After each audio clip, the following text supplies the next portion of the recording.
বাঙালির জীবন মানেই চালের সঙ্গে আত্মিক সম্পর্ক। এ শুধু খাদ্য নয়, আবেগ, রীতি আর সম্পর্কের প্রতীক।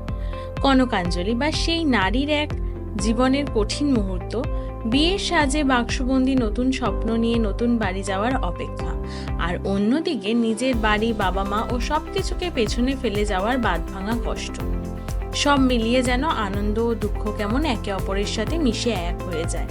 এবং এই রীতির প্রধান কারক হলো অন্ন, অর্থাৎ চাল। সত্যি কি এক মুঠো চাল বাবা মার ঋণ শোধ করতে পারে? এই বৈশাখে বা আগামী বৈশাখে কিংবা অগণিত বৈশাখে যারা ঘর বাঁধার স্বপ্ন দেখছেন, সব দম্পতির জীবন সুখময় হোক, ভালো কাটুক। বসুমতীর তরফ থেকে এই কামনাই রইল। বসুমতী, আমার আপনার ঘরের চাল। বাঙালির এক কথায় চেনে বসুমতী চাল। আমাজন বা ফ্লিপকার্ট থেকে অথবা নিকটবর্তী স্টোর থেকে অনায়াসে সংগ্রহ করুন।